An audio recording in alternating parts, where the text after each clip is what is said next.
14,731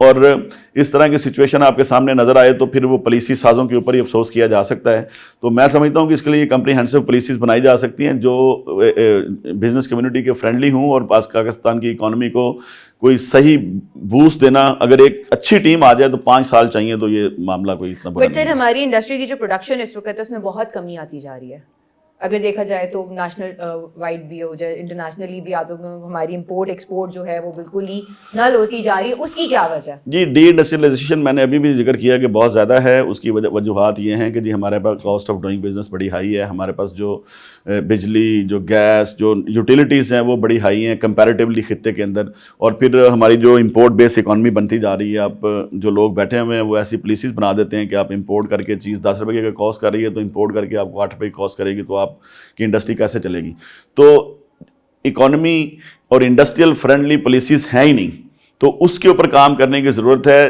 D industrialisation بہت زیادہ ہو رہی ہے, پروڈکشن کا سسٹم اس طرح نہیں ہے, ملک کے اندر امپورٹ بیس اکانومی جو ہے نا وہ مسلط کی جا رہی ہے, اور اس وقت انٹرنیشنل سیناریو کے اندر پالیسیز جو ہے نا وہ اجاگر نہیں کرنے دی جا رہی, انڈسٹریل پالیسی نہیں لانے دی جا رہی. تو اس طرح کے بے شمار ایشوز آ رہے ہیں جس کے اوپر میں کہتا ہوں کہ جی میں سمجھتا ہوں کہ جی آئی ایم ایف کے ساتھ مل کے بھی کام کرنے کی ضرورت ہے. آپ ان کو اعتماد میں لے کے یہ ساری چیزوں کو مینیج کر سکتے ہیں, اور جو انٹرنل ایشو ہیں ہماری انڈسٹری کے اور ہماری پروڈکشن کیپیسٹی کے اور ہمارے جو انرجی کے, ان کرائسس کو بھی ہم اوور کم کر سکتے ہیں. اس میں کوئی بہت بڑی نہیں ہے, صرف کام کرنے کی ضرورت ہے ایک ٹیم کے طور پہ اور ایک مینجمنٹ کے طور پہ. مینجمنٹ کے طور پہ جو آپ کہہ رہے ہیں ان چیزوں کو پھر کس طریقے سے اسٹریم لائن کیا جا سکتا ہے, جو کہ مسئلہ بہت زیادہ ہوتا جا رہا ہے ہماری انڈسٹری کو. سب پاکستان کی جتنی انڈسٹریز ہیں وہ اس وقت بہت کچھ فیس کر رہی ہیں. دیکھیں اس وقت جو آئی پی پیز ہیں انہوں نے بڑا ظلم کیا ہوا ہے. ہم جو کیپیسٹی چارجز دے رہے ہیں وہ 21-22 ارب تک چلے گئے ہیں, اور وہ ہم دے رہے ہیں اس سال بھی وہ 1800-1700 ارب پہ رہیں گے. تو ان کو جو ہے نا وہ کنٹرول کرنے کی ضرورت ہے, ونڈ کے اوپر جانے کی ضرورت ہے, الٹرنیٹ جو انرجی سورسز ہیں اس کے اوپر جانے کی ضرورت ہے. تو وہ ہم دیر کر رہے ہیں اس پالیسی کو بنانے میں. ہم نے آئی پی پیز کے ساتھ جو اگریمنٹ کیے ہوئے ہیں وہ بڑے غلط ہیں. ہمیں بڑے آنی طریقے سے ان چیزوں کے ساتھ نپٹنا چاہیے, اور جو لوگ اس میں انوالو ہیں ان کو سامنے کٹارے میں لانا چاہیے, اور اس سے جان چھڑوانی چاہیے. پورے خطے میں سب سے مہنگی بجلی صرف آئی پی پیز کی وجہ سے ہے. جو نیشنلائزیشن کے بعد جو دوسرا بڑا ظلم ہے اس ملک کے اندر وہ آئی پی پیز ہیں. تو نیشنلائزیشن کا ایک ڈیزاسٹر تھا جس سے ہماری اکانومی 68 کے بعد جو ہے نا وہ اس کا ڈاؤن فال ہی رہا ہے. اور دوسرا جب تھوڑا سا اسٹیبل ہونے کے وقت تھا تو دوسرا جو اس کے اوپر ظلم ہوا وہ آئی پی پیز کا تھا. تو ان دو چیزوں نے اس ملک کی اکانومی کو اٹھنے نہیں دیا. آج تک جو نیشنلائزیشن کے اثرات تھے وہ آپ کے سامنے ہیں. ابھی تک چیزیں ڈی نیشنلائز نہیں ہو سکیں, اور 800 ارب کے تو ہم صرف لاسز ایوری ایئر بیئر کر رہے ہیں, جو ہم ڈفرینٹ ہمارے جو لاس میں یونٹ گورنمنٹ کے ساتھ چل رہے ہیں, اور اس کے علاوہ یہ کیپیسٹی چارجز دے رہے ہیں. تو اس وقت جو صورتحال ہے اس کی روشنی میں تو کوئی چانس نہیں ہے کہ یہاں انڈسٹری لگے, یہاں پہ انویسٹمنٹ ہو. کرپشن کا بھی بول بالا ہے, اور ڈفرینٹ ڈپارٹمنٹ سے اپروولز آنا, اور کوئی دنیا میں جو سراؤنڈنگ ہمارے دوست ممالک ہیں ان کے ملکوں میں اپنے ملکوں میں اتنا ایزینس ہے بزنس کی, تو وہ کیسے یہاں پہ آ کے 70-80 روپے کا یونٹ پہ اپنے ملک کے 10 روپے کا یونٹ چھوڑ کے آ کے بزنس کریں گے؟ تو اس طرح انڈسٹریلائزیشن پاسبل نہیں ہے. ان کو کمپیریٹیو پالیسی بنانی چاہیے کہ جن لوگوں کو آپ انوائٹ کر رہے ہیں ان کے ہاں پالیسی کیا ہے اور ہمارے ہاں پالیسی کیا ہے, اور اس کو میچ میکنگ اس طرح کرنی چاہیے کہ ان کو کیا بینیفٹ یہاں پہ ہو سکتے ہیں. تو اس طرح کا ہوم ورک اویلیبل نہیں ہے ہماری حکومت کے پاس. ٹھیک ہے, پاکستان میں ٹیکس ریٹ بڑھانے کے بعد جو بات ہے وہ, لیکن ہم اس کے عمل سے نہیں گزر رہے. ابھی تمام بوجھ عوام پر ڈال دیا گیا ہے, اس کے بارے میں آپ کیا کہنا چاہیں گے؟ دیکھیے میں نے ابھی یہ کہا کہ جی عوام ہی ٹیکس دیتی ہے, مگر اگر آپ قرض لیتے ہیں اور ان کو صحیح طرح یوٹیلائز نہیں کرتے اور آپ کو ری پیمنٹس کرنی پڑتی ہیں, اور پھر ری پیمنٹس کے لیے آپ نے ٹیکسوں کا بوجھ ایکسٹرا آرڈنری ڈالنا ہے, تو پھر انڈسٹری بھی جو ہے نا وہ سکویز ہو رہی ہے.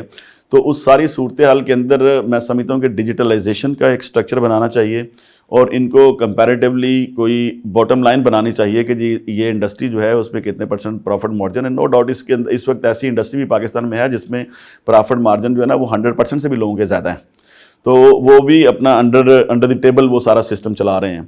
پھر یہاں پہ کیسے ان کا سسٹم چل رہا ہے؟ دیکھیے میں اب نام نہیں لینا چاہ رہا انڈسٹری کا, وہ اپنی پرائسز اس طرح نہیں کرتی ہیں, پرائسنگ گورنمنٹ کو پیسے دے کے اپنی قیمتیں بڑھائی رکھتے ہیں جبکہ کاسٹ ان کی اتنی نہیں ہے. تو ایسی انڈسٹری بھی ہے جو اس ملک میں جو ہے نا وہ زہر قاتل کا کام بھی کر رہی ہے, اس کے اوپر بھی فوکس کرنا چاہیے. نیشنل لیول پہ ہی ہے, نیشنل لیول پہ ہی ہے وہ انڈسٹری. ان کی میس جو پروڈکشن ہے جس چیز کی وہ نہیں وہ میں ذکر نہیں کروں گا, میں وہ ذکر نہیں کروں گا, آپ کو اکیلے کو بتا دوں گا, لوگوں کو پتہ چل جائے گا جو جس کو سن رہے ہوں گے کہ کہاں پہ کیا ایشو ہے. تو گورنمنٹ کا اس طرح وہ کنٹرول نہیں ہے سسٹم کے اوپر, کرپشن کے اوپر کنٹرول نہیں ہے. دیکھیں معاشرے جو ہیں وہ اس طرح نہیں چلتے ہیں کہ جی آپ جب بالکل ایک انلیگل سسٹم کو بنا دیں, ایک پیرالل سسٹم آپ کے چل رہے ہوں اور آپ کر رہے ہوں اور پھر ٹیکس کا آپ 60% تک لے گئے ہیں تو یہ ڈیزاسٹر ہو جائے گا. اس کو بیٹھ کے ریکنسائل کرنے کی ضرورت ہے. آپ ٹیکس سٹرکچر کو ریسٹرکچر کریں اور ڈیجیٹلائزیشن کے اوپر آپ فوکس کریں. اس کے لیے آپ اسٹیک ہولڈرز کو انوالو کریں اور اس کو کمپریہنسو بنا کے رزلٹ اورینٹڈ سچویشن ڈیولپ کرنے کی کوشش کریں. جس طرح ہم نے پرپوز کیا ہے کہ جی آپ جب ایزی ایک راستہ دیتے ہیں, اس میں بڑی جو انہوں نے نکالا تھا ایک پلان تو وہ ناکام ہو گیا, اس میں بڑے جو ہے نا وہ خامیاں تھیں. اب میں سمجھتا ہوں کہ جی وہ اگر بزنس کمیونٹی سے ہمارے مشورے سے اس کو ری لانچ کرتے ہیں ڈیجیٹل, کیونکہ اس کے بغیر کوئی حل نہیں ہے. آپ کے ملک کے اندر جتنے لوگ بزنس کر رہے ہیں وہ ٹیکس نیٹ میں ڈائریکٹلی آنے چاہیے. انڈائریکٹلی تو ہر شخص ٹیکس نیٹ میں ہے. آپ جا کے لپسٹک لگاتی ہیں اس کے اوپر بھی اب ٹیکس پے کرتی ہیں, پانی پیتے ہیں اس کے اوپر بھی اب ٹیکس پے کرتے ہیں. تو ٹیکس تو ہر شخص پے رہا ہے. جی جی وہ انڈائریکٹ ٹیکسز ہیں. نہیں, جو لوگ جتنا پیسہ جنریٹ کر رہے ہیں اور انہوں نے پیسے بینکس میں رکھنے کی بجائے اپنے گھروں کے بیڈ کے نیچے رکھے ہوئے ہیں اور وہ لوگ کسی جگہ پہ ٹیکس میں آ ہی نہیں رہے ہیں, ان کے بارے میں کیا خیال ہے, ان کا کیا کرنا چاہیے؟ جی وہ بلیک منی تو لوگوں کے پاس آج بھی ہے. اگر آج آپ کوئی اسکیم دے دیں ایسی کہ جی آپ جن کے پاس ڈالر ہے وہ ڈالر سرنڈر کر کے انڈسٹری لگائے. بٹ سر یہ لوگ کرنسی بھی تو اب چینج کر رہے ہیں, پاکستانی روپی بھی تو چینج ہونے جا رہا ہے, اسٹیٹ بینک آف پاکستان تو کر رہا ہے. جب تک وہ پرنٹ آؤٹ ہوں گے اس کے ساتھ ساتھ اگر دیکھا جائے تو جتنے بھی بلیک منی اگر وائٹ کرنے والے ہوں گے کیا ان کو اتنی مہلت بھی نہیں دی جائے گی کہ اس پیسے کو جا کے وہ نہیں, بلیک منی اس طرح وائٹ نہیں ہوتی میڈم. میں جو بات کر رہا ہوں وہ ڈفرینٹ بات ہے. آپ ایک ایسی انڈسٹریل ایمنسٹری لے کے آئیں جس کے اندر آپ جو ڈالر سرنڈر کریں گے, بے شمار پاکستانیوں کے پاس ڈالر, جس طرح آپ نے ذکر کیا کہ جی ان کے بیڈس کے نیچے پڑے ہوئے ہیں, ان کے گھروں میں پڑے ہوئے ہیں. تو اگر آپ انڈسٹریل ایمنسٹری لانچ کرتے ہیں with the collaboration of IMF اور آپ انٹرنیشنل ڈونر سے مشورہ کر لیں گے جو بلیک منی اس وقت ملک کے اندر جو ہے نا وہ ہولڈ ہوئی ہے اس کو ہم باہر نکالنا چاہتے ہیں ان ٹرم آف ڈالر یا فارن کرنسی, وہ اس کو سرنڈر کریں گورنمنٹ کی سپورٹ میں اور وہ ود ان اسٹیپولیٹڈ پیریڈ وہ اس کو کنورٹ کر لیں انڈسٹری کے اندر, وہ اس کو کنورٹ کر لیں بزنس کے اندر. تو ایک خاطر خواہ میرے خیال 15 سے 20 بلین ڈالر ایزیلی کلیکٹ ہو سکتا ہے. تو ایک تو اکانومی کو اگر آپ ڈاکومنٹڈ کرنا چاہتے ہیں تو آپ کو اس طرح کے ہارڈ سٹیپس لینے پڑیں گے اور IMF سے بھی آپ کے مذاکرات کرنے پڑیں گے کہ جی ہم نے پوری ملک کی اکانومی کو ڈاکومنٹیشن کے اوپر لے کے آنا ہے. اور ڈاکومنٹڈ اکانومی کے لیے آپ کو ایک ریسٹرکچر ایک سسٹم لانا پڑے گا, ادروائز آپ اس کو سروائیو نہیں کر سکتے ہیں. ٹھیک ہے, ایکسپورٹ بڑھانے کے بار بار پالیسیز جو ہیں وہ بنتی ہیں لیکن فائلوں تک ہی محدود رہ جاتی ہیں, ان پالیسیز پر عمل درآمد نہیں ہوتا. آپ کہاں غلطی کو دیکھ رہے ہیں؟ دیکھیے گراؤنڈ ریالٹی پہ اگر آپ آ جائیں میڈم تو سب سے پہلی بات تو یہ ہے کہ جی آپ کی جو سرپلس ہونا ہے وہ ایکسپورٹ ہونا ہے. تو ہمارے ہاں آج تک ایک جو ہے نا وہ سیڈ کی پالیسی نہیں گورنمنٹ لے کے آ سکی بڑی آٹومیٹڈ کہ جی ایگریکلچر ہمارا اس وقت 25-26% 27% ایگریکلچر ہے ہماری اکانومی کا. تو ہمارے ہاں ییلڈ پر ایکڑ کے اوپر بھی کوئی فوکس نہیں کیا جا سکا. ہم ادھر ادھر سے جو ڈیولپ ہو جاتی ہیں انڈیا میں ادھر ادھر چیزوں میں یہ مونجی کی یا گندم کی, تو ہم اس کو لانے کی کوشش کرتے ہیں, وہ ہماری زمین کے مطابق نہیں ہوتی ہیں. تو ہماری کوئی پالیسی ایسی نہیں ہے کہ ہم اس کو ییلڈ پر ایکڑ کو بڑھا سکیں, اپنی پروڈکشن کیپیسٹی کو بڑھا سکیں, اپنی منڈیوں کو تلاش کر سکیں. اور پھر ایک چیز ہے وہ یہاں پہ بالکل سستی ہے, وہ سرپلس ہے جو ایکسپورٹ نہیں ہو سکتی. ہمیں R&D کی ہمیں ضرورت ہے. ہماری گورنمنٹ کو ریسرچ اینڈ ڈیولپمنٹ کی منسٹری بنانی چاہیے اور وہ گائیڈ کرے اپنی قوم کو کہ انڈسٹری میں آپ نے اس چیز میں پروڈکشن میں آنا ہے, یہ چیز کی ضرورت ہے, اس چیز کی کمی ہے, یہ سرپلس میں ہے, اس کی پروڈکشن روک دیں. اسی طرح ایگریکلچر کے اندر آ جائیں اور ایک ایسا ڈپارٹمنٹ جو پبلک PPP میں ہونا چاہیے, پبلک پرائیویٹ پارٹنرشپ میں ہونا چاہیے کہ جو سرپلس آپ کی گندم خریدے, آپ کا آلو خریدے اور اس کو فوری طور پہ ایکسپورٹ کر دے. ہم اس کو یہاں ضائع کر دیتے ہیں, نہ ایکسپورٹ کی اجازت دیتے ہیں. ہم ایکسپورٹ کی اجازت دیتے ہیں صرف چینی میں جو ہمارے پاس سرپلس ہوتی نہیں, اور پھر ہم ایک ہی سال میں اس کو ایکسپورٹ بھی کرتے ہیں اور امپورٹ بھی کرتے ہیں. تو ہمیں جو ایک PPP پی کے اوپر ایسا ادارہ بنانا چاہیے جو اس چیز کو کنٹرول کرے کہ جو سرپلس چیزیں ہیں ان کو ایکسپورٹ کرے اور جو ہمارے پاس کم ہیں چیزیں ان کو امپورٹ کرے تاکہ وہ ملک کے اندر بیلنس رہیں چیزیں. اور اس کی روشنی میں ہی آپ انڈسٹریل پالیسی اور اس کی روشنی میں ہی آپ ایکسپورٹ پالیسی بنا سکتے ہیں. پھر ویلیو ایڈیشن پالیسی بنائیں گے, کوئی چیز را مٹیریل کی شیپ میں باہر نہ جائے. اور سب سے بڑھ کے جو ایکسپورٹر ہیں ان کے لیے ابھی گورنمنٹ نے کچھ اناؤنسمنٹ کی ہیں کہ وہ ان کو کوئی 4% 4 روپے یونٹ بھی کم کیا ہے, اور پھر اس کے اوپر کوئی 2 سال کے لیے گرین کارڈ بھی گرین پاسپورٹ بھی چینج کر رہے ہیں, بلو پاسپورٹ کے اوپر لے کے آ رہے ہیں. مگر یہ ایک انسینٹوز ہیں, ان کو پراپر گائیڈنس اور پراپر وہ R&D دستیاب نہیں کی گورنمنٹ نے ابھی تک, جس کی بیس پہ وہ اپنی پروڈکشن کیپیسٹی کو بڑھا سکتے ہیں, اپنی کوالٹی کو امپروو کر سکتے ہیں اور اپنی ایکسپورٹ کو بڑھا سکتے ہیں. ایسی کوئی پالیسی نہیں آئی ہے, صرف جو آلریڈی ہے اس کے اوپر انسینٹیوائز کر دیا ہے. تو میں سمجھتا ہوں کہ وہ سیکنڈ سٹیپ ہونا چاہیے تھا. فرسٹ سٹیپ یہ ہونا چاہیے تھا کہ آپ گراس روٹ لیول پہ چیزوں کی پروڈکشن کیپیسٹی کو بڑھائیں, اپنی R&D سے بتائیں کہ جی آپ نے اس چیز کی پروڈکشن کرنی ہے, اتنی ملک میں یوز ہوگی اور اتنی باہر یوز ہوگی. اس وقت سب سے زیادہ جو ملک کے اندر میں سمجھتا ہوں ضرورت ہے وہ R&D کی ہے. اس کے پراپر منسٹری ہونی چاہیے, فیڈرل بھی اور پروینل بھی.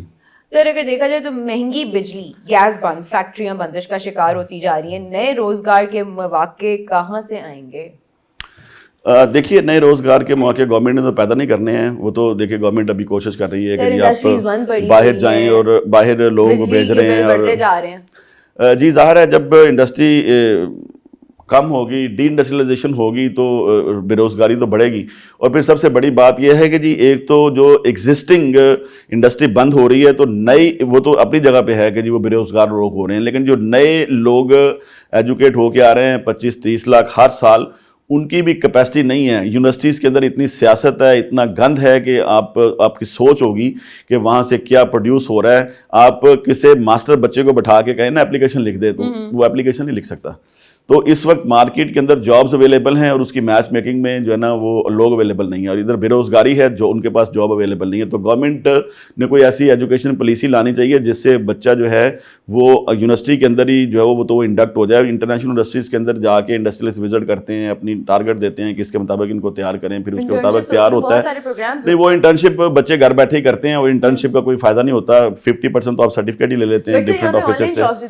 تو وہ دیکھیں وہ شارٹ ٹرم چیزیں ہیں, آن لائن جابز اور یہ وہ چیزیں یہ بہت لمیٹڈ ہیں. ان لمیٹڈ چیزوں کی طرف کوئی نہیں جاتا. جب آپ انڈسٹری کی طرف جائیں گے, ایک پراپر جاب کی طرف جائیں گے جہاں پہ آپ کے آگے بڑھنے کے مواقع زیادہ ہوتے ہیں, اس طرح آپ لمیٹڈ آپشنس کے اوپر آپ چلے جاتے ہیں ٹائم سیونگ کرنے کے لیے اور اپنا وقت دوسری چیزوں میں ضائع کرتے ہیں.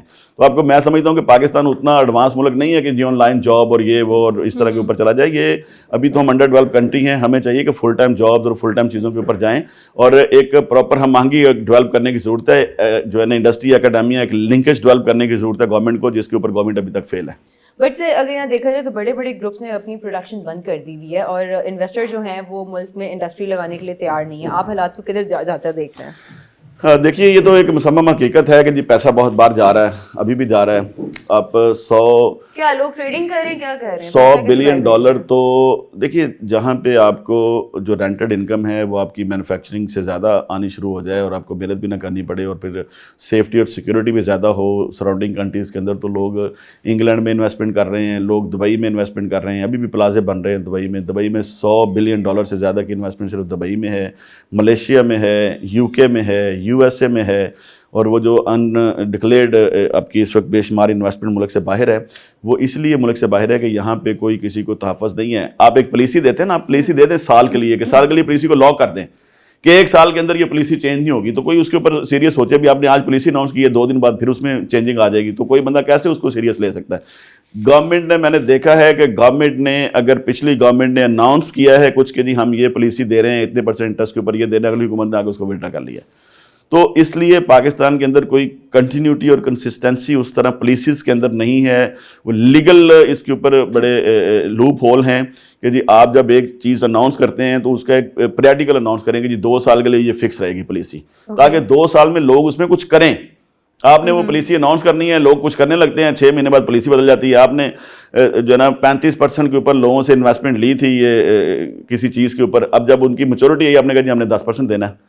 تو کتنا ظلم ہے یہ کہ جی آپ اس طرح کی پالیسیز لے کے آتے ہیں کہ ایک دفعہ آپ نے اناؤنس کر دیا, اس کٹ آف ڈیٹ کے اوپر انویسٹمنٹ آ گئی, پھر اس کے بعد آپ اسی انویسٹمنٹ کے اوپر ریڈیوس کر دیتے ہیں پرائسز, نئے قوانین لے کے آتے ہیں.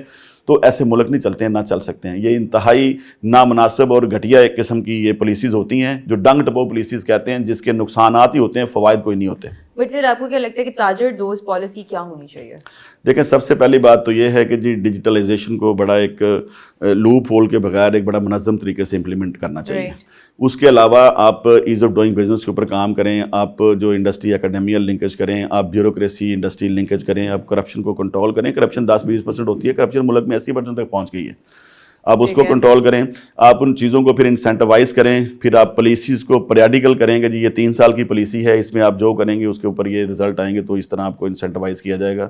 پھر آپ اس کے لیے چارم کریٹ کریں. پھر آپ دیکھیے کوئی دنیا کی طاقت آپ کی انویسٹمنٹ نہیں لا سکتی، چاہے وہ چیف صاحب بھی جتنی مرضی محنت کر لیں، جتنی مرضی کوشش کر لیں، جب تک آپ کا لوکل بزنس مین جو ہے نا وہ سیٹسفائیڈ اور وہ کانفیڈنٹ نہیں ہوگا. 80% آپ کی لوکل انویسٹمنٹ ہوتی ہے. آپ کے ملک میں بڑی انویسٹمنٹ ہے، باہر سے کسی نے انویسٹمنٹ نہیں دینی. آپ کے ملک کے اندر انویسٹمنٹ ہے، صرف وہی انویسٹمنٹ ہونی ہے. 80% آپ کے ملک کے اندر سے انویسٹمنٹ ہوگی تو 20% باہر سے انویسٹمنٹ آئے گی. آپ یہ کیلکولیشن کر لیں اور یہ لکھ لیں. دنیا کی کوئی طاقت ایسا نہیں کر سکتی کہ آپ کے ملک کے اندر جو ہے نا بزنس مین خوشحال نہ ہو اور باہر سے انویسٹمنٹ آ جائے. پاسبل ہی نہیں ہے، کہیں پاسبل نہیں ہے. آپ کی کاسٹ آف ڈوئنگ بزنس بڑی ہائی ہو، آپ کی یوٹیلیٹیز اتنی ہائی ہوں اور پھر بھی آپ انویسٹمنٹ لے آئیں، یہ ایک پیسے ضائع کرنے والی بات ہے. ایسی پالیسیز بنا کے اور وقت ضائع کرنے والی بات ہے اور آنکھیں بند کر کے کبوتر کے سامنے، کبوتر کی اور بلی والا معاملہ ہے.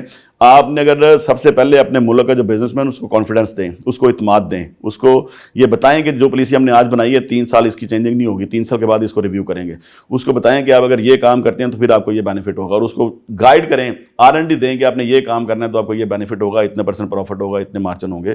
آپ نے ایسے میں بنایا ہوا ہے، کوئی اس کا رزلٹ نہیں ہے، وہ اپنی بنا کے چھوٹی موٹی غلط سل قسم کی فیزیبلٹیز بیچ رہے ہیں، کسی کو وہ اس طرح اس تک رسائی نہیں ہے. تو کوئی پبلک کے لیے اس طرح کے آپ 60% تک 61% تک ٹیکس لے رہے ہیں اور اس کے رزلٹ میں 0% آپ سروسز دے رہے ہیں اپنی قوم کو. آپ کو دنیا میں آپ چلے جائیں نا کہیں پہ تو سڑک کے اوپر آپ کا ٹائر کہیں کھڈے میں لگ کے پھٹ جائے تو وہ بھی گورنمنٹ کمپنسیٹ کرتی ہے، ٹیکس لیتے ہیں وہ. تو یہ گورنمنٹ کی رسپانسبلٹی ہے کہ اس کو ٹھیک کرے. تو یہاں تو کچھ بھی نہیں ہے، یہاں تو صرف گورنمنٹ نے لینا ہی لینا ہے، دینے والا راستہ بند ہے. بٹ سر یہاں پہ یہ بھی کہا جاتا ہے کہ جو ٹیکسٹائل انڈسٹری ہے اس کی جو ایکسپورٹس ہیں وہ 17 بلین رہ گئی ہے، جبکہ دعویٰ تو حکومت زیادہ کرتی ہے. دیکھیں میرا خیال ہے کہ جی یہ ڈفرینٹ اینگلس کے اوپر اس پہ کام کرنے کی ضرورت ہے. ہم نے ان کو شروع سے لے کے یاد ڈالی ہوئی ہے کہ ان کو ہم نے تھوڑا سا انسینٹیوائز کرنا ہے یا ان کو سبسیڈائز کیا ہوا ہے، یا بجلی کو اگر آپ ریڈیوس کر دیں تو پھر وہ ان کی ٹھیک رہے گی. وہ کاسٹ اگر آپ انٹرنیشنلی کمپیئر کریں تو وہ کاسٹ بڑھ جاتی ہے تو پھر وہ ایکسپورٹ نہیں کر پاتے ہیں. تو یہ کاسٹ آف ڈوئنگ بزنس بڑی ہائی ہے جس میں یوٹیلیٹیز بڑی ہائی ہیں. تو جتنی دیر تک اس کو کنٹرول نہیں کیا جاتا، یہ IPPs ہی اس ملک کے دشمن ہیں. گورنمنٹ کو میں سمجھتا ہوں کہ ہارڈ سٹیپ لینا پڑے گا اور اس کا الٹرنیٹ میں آپ ونڈ کے اوپر جائیں، آپ ہائیڈرو کے اوپر جائیں. آپ کے پاس ونڈ کے اوپر 50,000 میگا واٹ کی کیپیسٹی ہے، آپ کے پاس ہائیڈرل کے اوپر 50,000 میگا واٹ کی کیپیسٹی ہے، ڈفرینٹ چھوٹے چھوٹے ڈیم بنا کے آپ کو. تو اس کے اوپر ہم جاتے نہیں ہیں، ہم شارٹ کٹ میں پیسے بنانے والی چیزوں پہ جاتے ہیں تو اس کا اثرات ملک کی دشمنی کے طور پہ سامنے آتا ہے. تو آپ کی ایکسپورٹ کے جو آڑے ہے یہ اس کے اوپر ٹیکسٹائل کے اوپر صرف بجلی کے ریٹ ہیں اور بجلی کے پرابلمس ہیں. رائٹ. تو پاکستان کی معاشی صورتحال کے بارے میں بات کرتے ہیں. تو پاکستان کو اب IMF سے کس طرح چھٹکارا مل سکتا ہے؟ دیکھیے میں سمجھتا ہوں کہ IMF سے چھٹکارا ہی ہے. آپ اس وقت آپ نے IMF سے $7 بلین لیا ہوا ہے تو یہ کوئی نہیں، آپ کے $130-135 بلین آپ نے دنیا کے دینے ہیں. تو اس میں سے IMF سے تو صرف $7 بلین ہے. IMF سے چھٹکارے کا جو نعرہ لگاتے ہیں لوگ نا، یہ مجھے سمجھ نہیں آتی. IMF ایک ایسا ادارہ ہے جو آپ کو بڑی بریک بینی سے جو ہے نا وہ دیکھتا ہے اور آپ کے بارے میں وہ ایسی رائے قائم کرتا ہے یا ایسی وہ رپورٹ ایشو کرتا ہے کہ اس کی اکانومی ٹھیک ٹریک پہ جا رہی ہے، جس کی بنیاد پہ دوسری ڈونر جو ہیں وہ اس کے اوپر آتے ہیں اور دوسرے ڈونرز آپ کو اکوموڈیٹ کرتے ہیں. IMF کا تو اپنا بجٹ $250 بلین ہے اور وہ ساری دنیا اس کے سامنے ہے. اور اس میں میرا خیال ہے کہ $6-7 بلین ہمارا اس کے اوپر قرضہ ہے. IMF سے جان چھوٹی ہوئی ہے. IMF تو ہم اس وقت اس کے پاس جاتے ہیں جب ہمارے پاس کوئی راستہ نہیں ہوتا. تو جب ہم اپنی اکانومی کو ٹھیک کر لیں گے تو IMF سے بچ جائیں گے. اور دوسرا یہ کہ IMF سے بچنا نہیں چاہیے. IMF سے آپ نے پیسے نہیں لینے ہیں، لیکن IMF سے چھٹکارا اصل جس دن IMF نے آپ کو چھوڑ دیا، آپ کو ایک پیسہ کس نے نہیں دینا. تو یہ IMF کو غلط ایک کانسیپٹ ہے لوگوں کا، IMF سے چھٹکارا. بھائی $7 بلین ہے، آپ نے تو لوگوں کے دینے ہیں $135-36 بلین. آپ نے جو لوکل لوگوں کے دینے ہیں 99,000 ارب آپ نے لوکل دینا ہے. تو آپ IMF کا نام لیتے ہیں، قرضے تو آپ کے بے شمار پوری دنیا کو آپ نے دینا ہے. تو آئی ایم ایف ایک ایسا ادارہ ہے, اس نے جب آپ کو انالائز کر کے رپورٹ دے دی کہ جی یہ فٹ اکانومی ہے, یہ ڈیفالٹ کی طرف نہیں جا رہی, تو ساری دنیا آپ پہ ٹرسٹ کرتی ہے. تو یہ کانسیپٹ بھی ایک چینج ہونا چاہیے کہ جی ہمیں اپنی اکانومی کو بہتر کرنے کی ضرورت ہے, کسی سے چھٹکارا آٹومیٹکلی مل جائے گا. اگر ہماری اکانومی بہتر نہیں ہوگی تو ہم تو پھر منتیں کرتے پھریں گے باقی ڈونرز انسٹیٹیوشن جو ہیں ان کی بھی. چلیں ٹھیک ہے sir, thank you so much for coming over, آپ کے ٹائم کے لیے. پھر اسی کے ساتھ ہمیں اجازت دیجیے, انشاءاللہ جلد حاضر ہوں گے دوبارہ, تب تک کے لیے اللہ حافظ. Thank you.